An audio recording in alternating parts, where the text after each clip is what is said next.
Welcome, adventurers, to another enchanting episode of Lore Drop. I'm Dungeon Master Eguile. And I'm D&D Wife, your guides to the hidden depths of the world of Extrayus. Tonight, we unravel the secrets that lie beneath the surface of our homebrew campaign. We'll dive into the lore, the legends, and the magic that makes Extrayus so captivating. We'll explore the stories behind the realms, the characters, and the world building that brings our adventures to life. Whether you're a dungeon master seeking inspiration, a writer crafting your own fantasy worlds, or just a fan of immersive storytelling, there's something here for you. Join us as we reveal the mysteries of Extrayus and share our creative journey with you. Get ready for a new Lore Drop, where imagination meets creation. Let's embark on this magical adventure together. Welcome back, adventurers, to another exciting episode of Lore Drop. I'm your host, DM Eguile, and with me is my co-host and the ever-wonderful D&D Wife. Hi.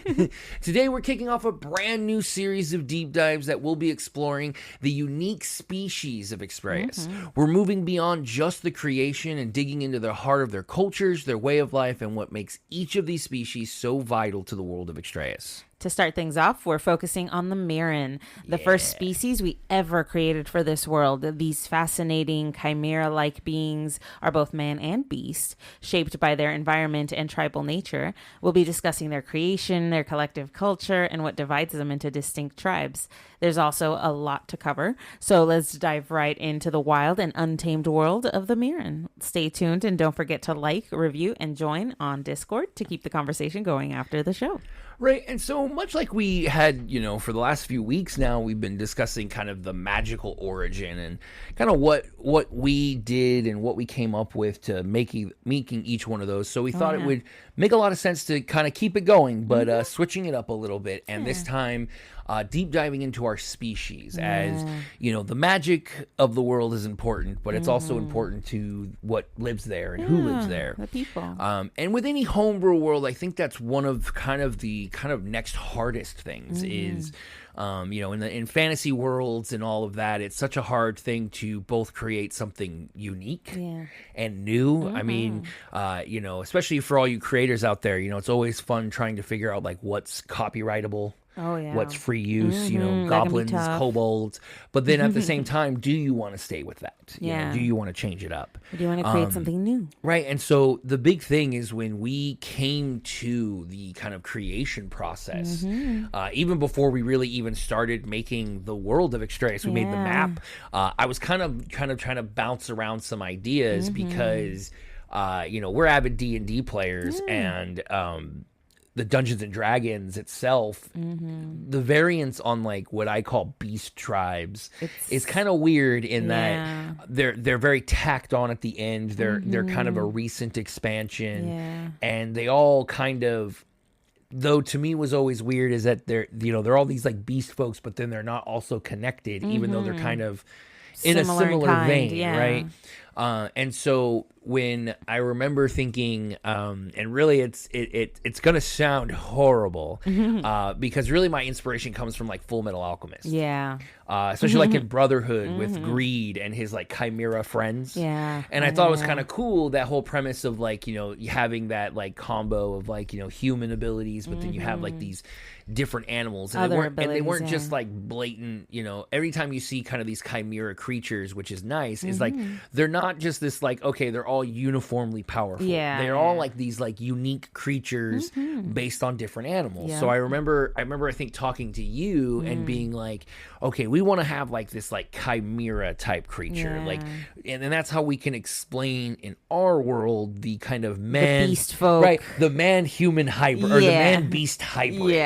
How does and that I remember work? talking to you, be like chimera, and then But we didn't want to name them that because it's just everybody knows what that is. Right. I think that was the it's kind of that thing where even in like Full Metal Alchemist, you say, oh yeah, remember the chimera, and everyone starts drawing a and it's just tear, that. And also there's like the chimeras of mythology that are separate, that are like really weird amalgamations of animals, or specifically the chimera, right? Head of a lion with a head of a goat with a tail of a snake. So it starts getting but so we wanted to make it a little bit more grounded. So I remember kind of just like bouncing off, and I have a habit of like repeating words, and so like when creating stuff, it kind of helps just say it out loud, think what comes to you, because it's kind of like House sometimes, if you've ever watched a television show, where you just kind of have moments of, hey, that could sound really good. Let me write that down.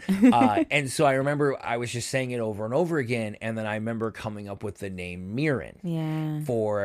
Because it was originally Chimeran. Yep. It was what we were going to name it. And I was like, well, that's just too basic. I don't want to be. Too on the nose. I don't want to be too basic. Yeah. And so it was like, wait, Chimeran, MyrRin. And so that's where we kind of burst into this kind of creature. So it was like, okay, our beast-like human hybrids, these Chimeran or MyrRin as we started calling them, that would be kind of a universal grouping of them. So that way it wasn't overarching sort of word for them. Because a lot of times it is. It's like if you have all these creatures named that are like, oh, well, these are the beast folks. And then it becomes like, well, that's the owl folk and that's the cow folk. And it's like, okay, but that starts to be, well, they're all the same thing though. Like, yes, they're different animals. Individuality. But the way that makes them up is the same. So it makes it where now they have like this unifying feature. And really the biggest thing was the fact that for our MyrRin and this new race, we wanted it to be something where it really represented the new possibilities of Extrayus. Because obviously there's all the D&D races, your elves, your orcs, your set dwarves. up, man, and a lot of them are free license. You can use them. It's not like you're restricted. You can call elves. I mean, elves have been around. Orcs. Yeah, right. Elves have been around before we have.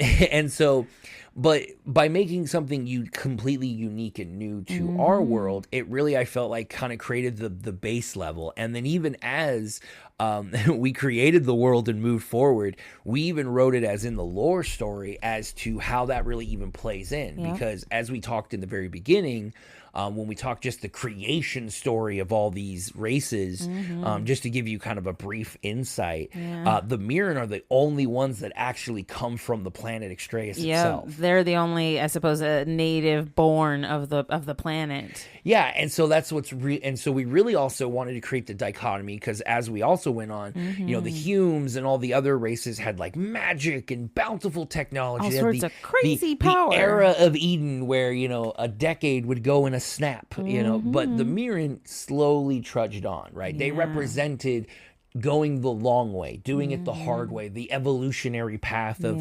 originally being, mindless creatures and beasts to eventually developing into the kind of humanoid specimens they are now.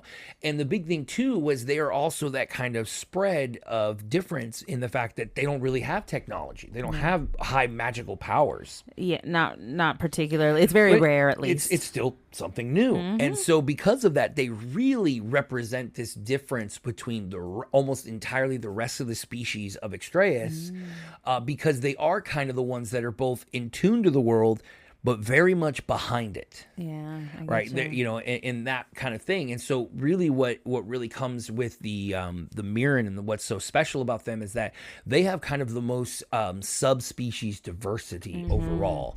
And so like it kind of is based on all these different animal type traits, so that way it almost leaves us to this idea that there are, almost could be an infinite number of MyrRin as they develop over, because just as we have tons of variety of species in our animals, what's to say it's not the same thing? Like there are hundreds of species of frogs. Yeah. And of course we've set up a lot of the kind of basic, and when we first started there was a lot of just standard placeholders. Obviously there's things like the Leonin from Dungeons and Dragons, there's the Aarakocra, all these other ones, but they, like we were saying, are all their own separate things. So we wanted to create something different. But what it is too is that it's not just that straight thing. Like in terms of, okay, this is a bear person, so they're basically Yogi Bear, but in a fantasy setting, right? So they're, there's a lot more flair to it. The evolution's different, but they still have some of the characteristics of their animal traits. But it's not necessarily straight up just like, all of a sudden the lion's walking on 2 feet and that, it just looks like Aslan walking with 2 feet. Yeah. Like, they have a lot of human-like characteristics, but then some of the subspecies don't. Yeah. Like the frog folk, like they're gonna maintain because it's just better for them to get around on a developed cycle. So they're gonna still have the disjointed legs, a different kind of eating style, where we see some of the MyrRin subspecies, when we'll go into it, adopt more humanoid traits. Yeah, it just depends on what fits best for them. Yeah, and it really just kind of shows that it's not just going to be kind of this idea where it's just, okay, it's going to be a bunch of two-legged animal people where each head is just kind of the type of creature they are, right? So it's just, 2 legs, 2 hands, and fish head, cat head, bird head, and that's kind of what makes... No, we wanted to really make sure that each of the subspecies kind of really felt unique, not only to the animal they represent, but also to the world itself. And the big thing, too, is that we also played around a lot with, even though they may look like one thing as an animal, their special ability or their own traits might be opposite to what our real life animal counterpart would have. Right. Because we wanted the MyrRin to feel unique and brand new within Extrayus, we wanted them to be both a blend of animal traits and the sort of this magic and mystery of the world with their humanoid traits. And so because they have access to that humanoid side, they have the ability to choose what they want, how they want to be, what kind of people they want to be. So you're not going to get MyrRin that are all the same or have all the same ways of thinking either. There's going to be a really nice variety. Yeah, and the nice thing too is, and as we get into some of these different tribes, even within the tribes themselves, they've actually separated and have seen diversity within the tribe. And so that's going to be really cool to see how that not only has developed now in the current era that we are in, that the players are playing in, and also how that developed in the prehistory that the players are just now learning about. Obviously, the creation history, because the MyrRin went through a wholly different process. Oh, right? yeah. And it took, they went the long way around. Right. And so now when we speak a lot about MyrRin is because we're talking about them as a general people. Now, because that's the unique part in that they are this, one unified species, and they know it. They know that they do all come from kind of a central life.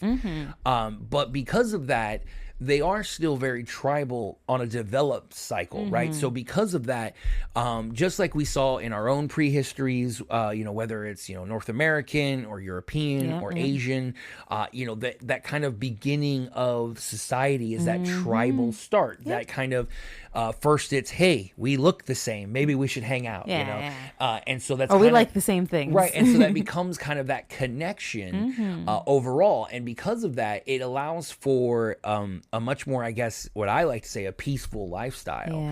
And in a sense, in that the MyrRin, because they are from Extrayus, right? They are birthed from the world. They are the clay. They are the dirt.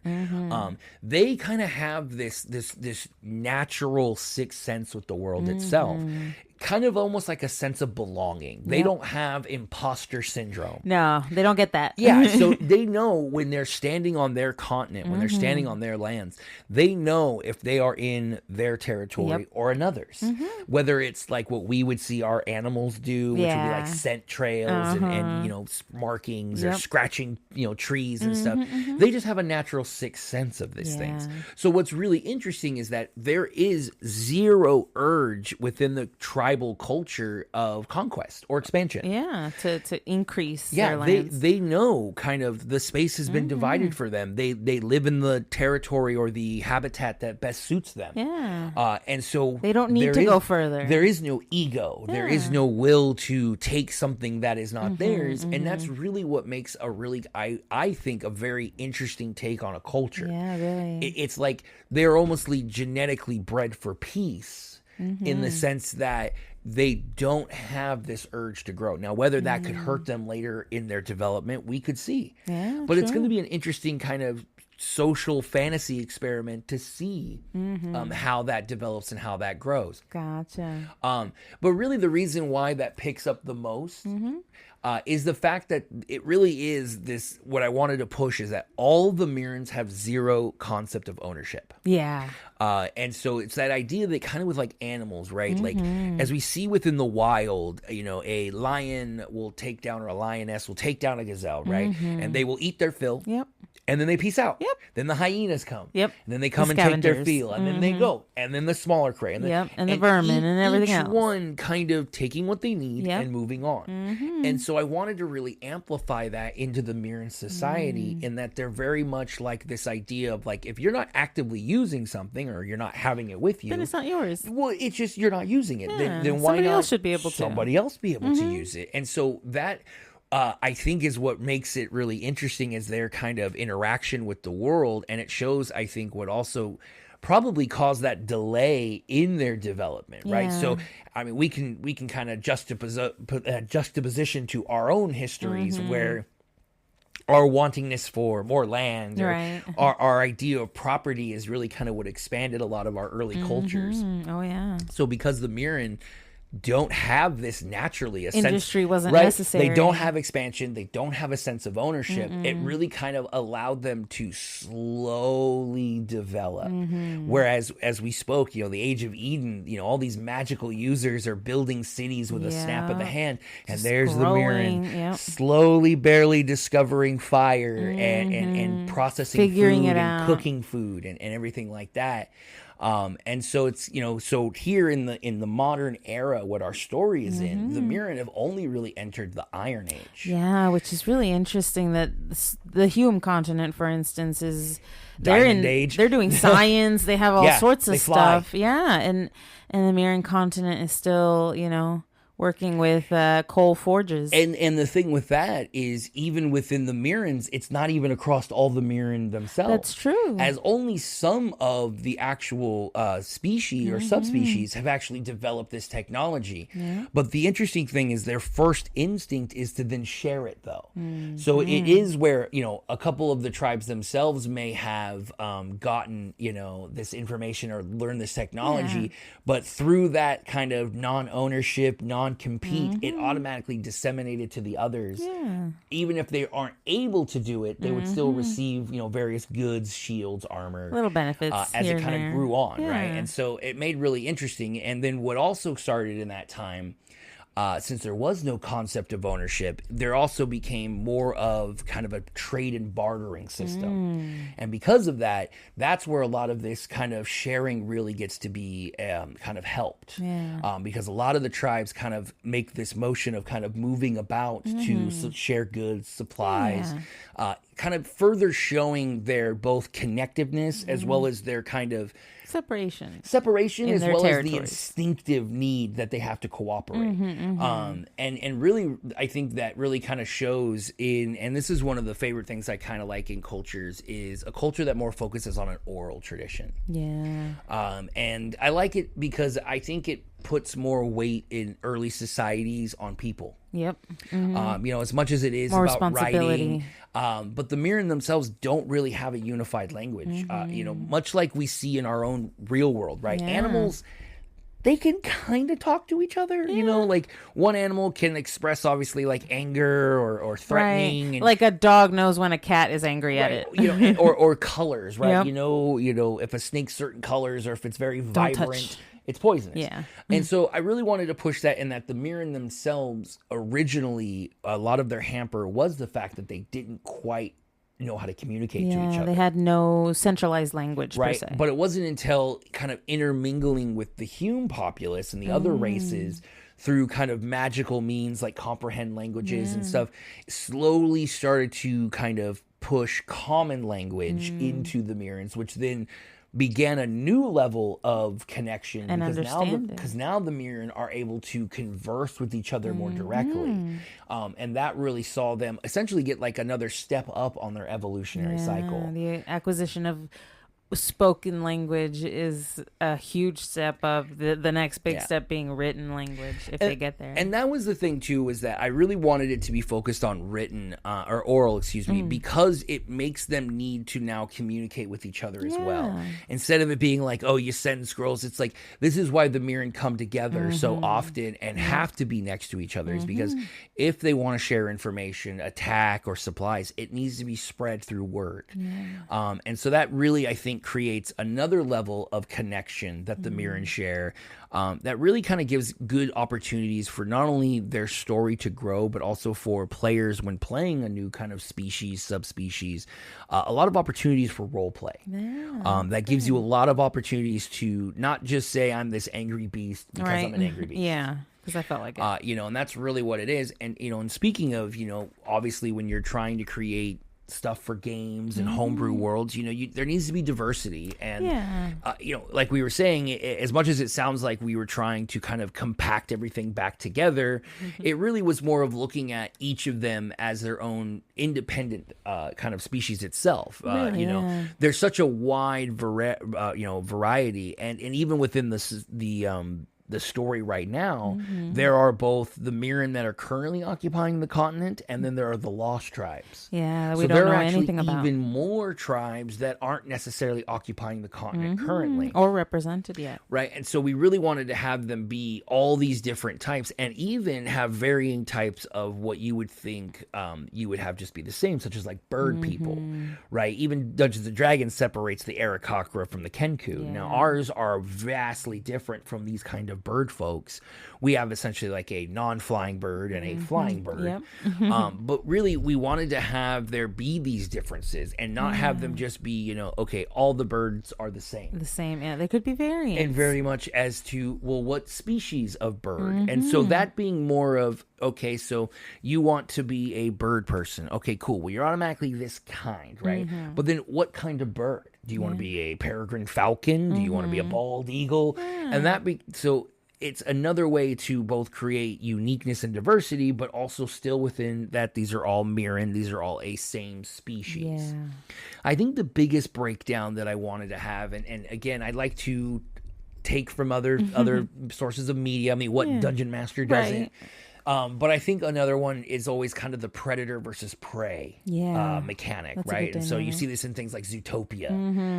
How do you get past that? Right, like, and it's like, is that always going to be there? And the way I kind of looked at it was like, kind of the same thing we see in developed cultures where, I'm not trying to know politicals. We're not that kind of people, not that kind of podcast.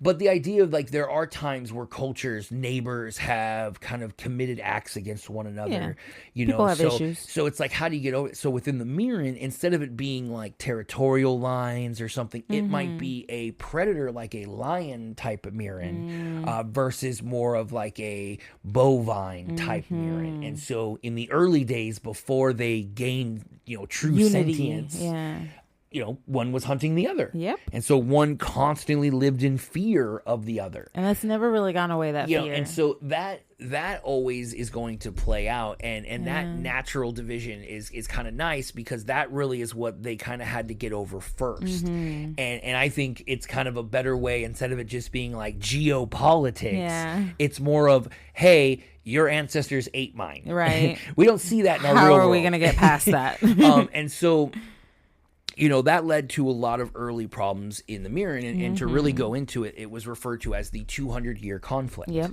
And what this was during the time when the kind of MyrRin did start developing intellectually. And during that time, obviously certain alpha predators, if you believe in the alphas, you gotta respect the alpha line of defunct science, right? But essentially, they started kind of gaining this sentience and started kind of pushing the limits. Well, predator types are obviously going to combat each other first over resources. Yeah. So we saw first with the kind of the lion folk and the kind of cat folk, which was a much smaller type creature, but still within the predator, kind of like cousins, essentially. What we would see within like lions and cheetahs. Yep. Is a good way to kind of look at it. Yeah, that's perfect. And so, these two initially kind of fought over resources, but as they developed, they slowly started to kind of learn they could work together using the strength of one and the speed of the other. And so with that kind of first initial essentially cooperation, but because of that and seeing two predator type MyrRin kind of begin to work together, it instinctively caused this like rumbling fear amongst all the other types of MyrRin.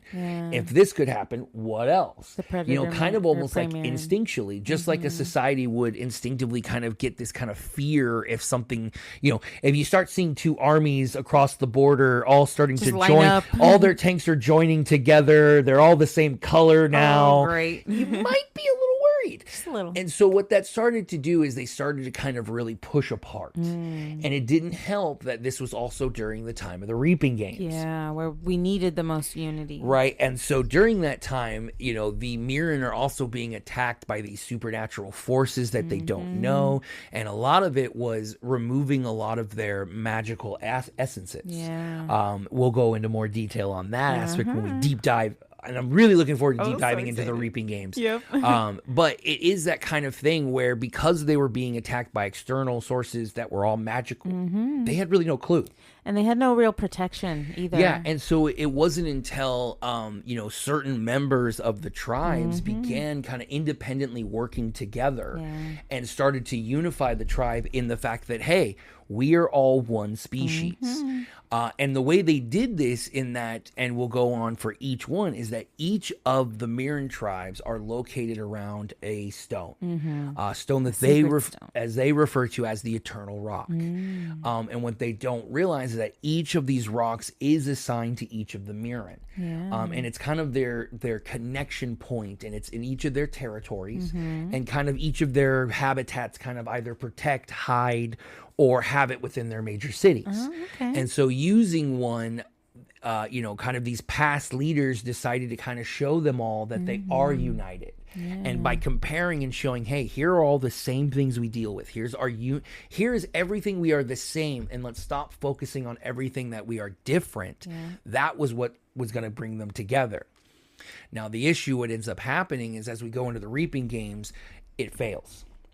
And this little flame that was started to unite these people instantly put out. Because now it's kind of like that, that young child who's being asked to trust their parents for the first time and just trust me. And then they play a practical joke and then they never trust again. I wouldn't. And so it's that kind of thing that, the MyrRin decided to finally unify and come together and codify a set of rules together. And the man who brought them together betrayed them. And caused their lives to be even worse. In the butt. And it didn't help that this person was also one of the predator types. So it kind of started this whole change, this whole divide now amongst the MyrRin, because now essentially in the current status quo, the prey type MyrRin have essentially taken over control and assumed to be essentially the more trustworthy. To hopefully ensure that no predation goes on. Yeah, so after that, we've now seen a couple hundred years go by with this new kind of change. Whereas, this tribe that is known to be unified has essentially outcasted and exiled one of their own tribes to a separate part of the continent to essentially be shunned Amish style. They don't talk to them. They don't interact. But they know they need them to be there, but basically as far detached as they can be. And so this is really kind of where we're going to be looking at all of these tribes currently in the story. And so what we're going to do is we're going to look at each one to show you kind of how, even though they had all this original starting and they all kind of came and were created the same way, each one of the MyrRin has created this unique culture and belief system, and no one MyrRin subspecies is the same.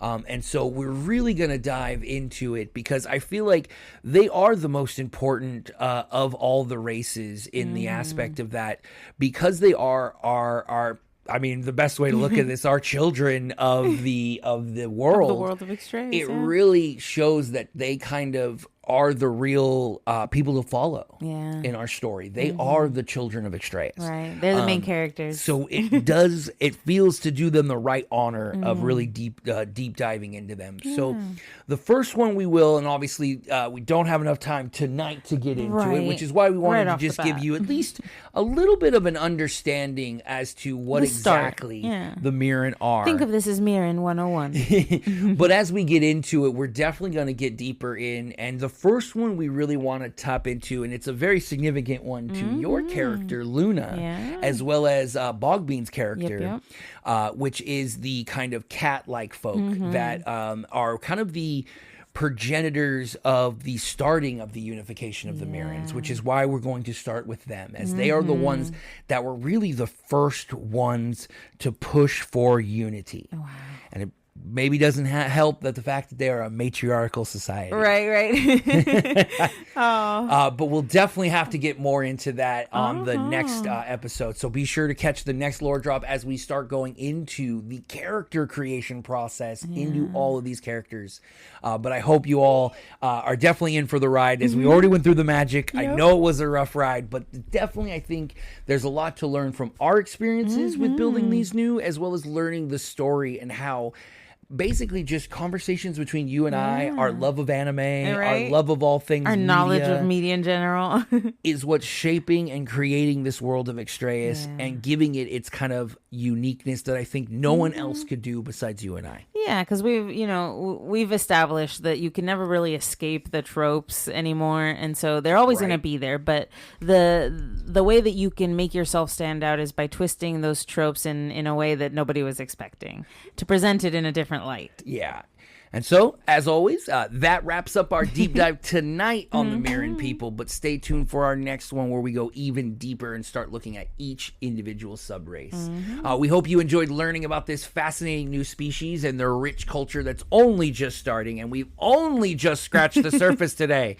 But don't worry, there are so many more, so much more to explore as we dive into the individual MyrRin tribes in each of these future episodes. As always, thank you for tuning in. If you loved today's episode, make sure to like, review, and subscribe to Lore Drop. And don't forget to join us on Discord to continue the conversation. We'd love to hear your thoughts on the MyrRin and what you think we should cover next. Until next time, adventurers, keep exploring and stay curious. Have a good one, everyone. And that brings us to the end of this episode of Lore Drop. We hope you enjoyed exploring the rich lore and magic of Extrayus with us. But the adventure doesn't have to end here. Join our Couple of Nerds Discord community to dive deeper into the world of Extrayus, share your own stories, and connect with fellow adventurers. And don't forget to check out the Couple of Nerds YouTube channel. There you'll find all our content, from thrilling campaign highlights to miniature painting tutorials and more. We love hearing from you, so be sure to leave your thoughts, questions, and ideas. Who knows, your input might just inspire our next episode. Thank you for joining us on this journey through Extrayus. Until next time, keep your imagination alive and your dice ready. Stay curious, stay creative, and may your adventures be ever wondrous. See you in the next Lore Drop.